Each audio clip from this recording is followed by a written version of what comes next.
G.R.. शिक्षण या आपल्या यूट्यूब चॅनलमध्ये आपणा सर्वांचं पुढचे एकदा सहर्ष स्वागत। राज्य सरकारी कर्मचारी, निमसरकारी कर्मचारी, राज्यातील पेन्शनधारकांसाठी आता जगाची एक मोठी आनंदाची बातमी समोर आलेली आहे।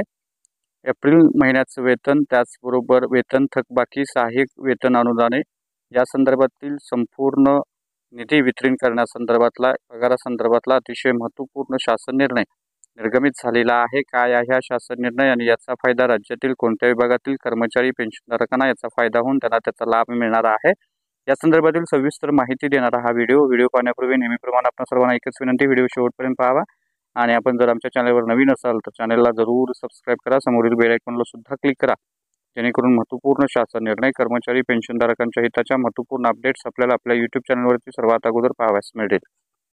जसे की आपण स्क्रीनवर पाहताय, महाराष्ट्र शासनाच्या शालेय शिक्षण व क्रीडा विभागाचा दिनांक 3 एप्रिल 2024 रोजीचा हा महत्त्वपूर्ण शासन निर्णय। याचा विषय अतिशय महत्त्वाचा आहे। महाराष्ट्र विनियोजन लेखा अनुदान अधिनियम 2024च्या अनुषंगाने निधी वितरण करण्यासंदर्भातला हा महत्त्वपूर्ण असा शासन निर्णय आहे। याच्यामध्ये असं म्हटलेलं आहे की वित्त विभागाकडून अर्थसंकल्पीय वितरण प्रणालीवर बीम्स प्राप्त झालेल्या अनुदानाचा निधी नियंत्रक अधिकारी आयुक्त शिक्षण महाराष्ट्र राज्य पुणे यांना वितरित करण्याची बाब शासनाच्या विचाराधीन होती आणि या अनुषंगाने सन 2024-25 या आर्थिक वर्षातील शालेय शिक्षण व क्रीडा विभागासाठी अर्थसंकल्पित झालेला व वित्त विभागाकडून बीम्स प्रणालीवर प्राप्त झालेला निधी नियंत्रक अधिकाऱ्यांच्या अधीनस्थ ठेवण्यासाठी मान्यता देण्यात आलेली आहे आणि यामध्ये मागणी क्रमांक, लेखाशीर्ष, नियंत्रक अधिकारी आणि वितरित अनुदान देण्यात आलेलं आहे आणि यामुळे या अनुषंगाने राज्यातील शालेय शिक्षण व क्रीडा विभागाशी संबंधित असणारे जे कर्मचारी आहेत, अधिकारी आहेत, शिक्षक, शिक्षकेतर कर्मचारी आहेत, त्यांचा एप्रिल महिन्याचं वेतन मिळण्याचा, त्याचबरोबर वेतन थकबाकी जे आहे, थकीत वेतन जे आहे,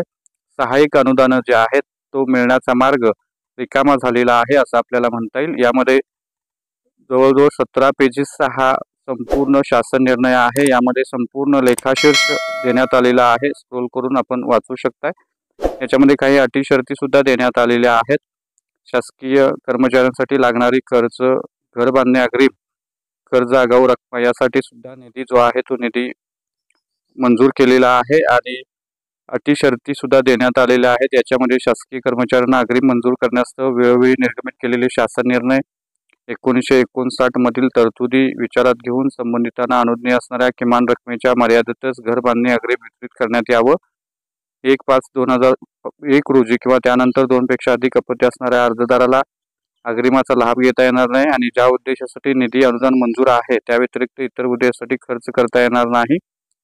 सदर खर्चाचा प्रगती अहवाल 10 तारखेपर्यंत सादर करण्यास कळवलेला आहे आणि पदनिर्मितीच्या अनुषंगाने वेतनावरील निधी वाटपाच्या संदर्भात आवश्यक तेथे उच्चस्तरीय सचिव समिती, मंत्रिमंडळ यांची मान्यता तसेच वित्त विभागाने वेळोवेळी दिलेल्या सूचनांच्या अनुषंगाने कार्यवाही झाल्याची खात्री करण्यात यावी असं सुद्धा याच्यामध्ये सांगण्यात आलेलं आहे। त्यामुळे निश्चितच या विभागाशी संबंधित असणाऱ्या कर्मचाऱ्यांसाठी अतिशय आनंदाची बातमी आहे असं आपल्याला म्हणता येईल।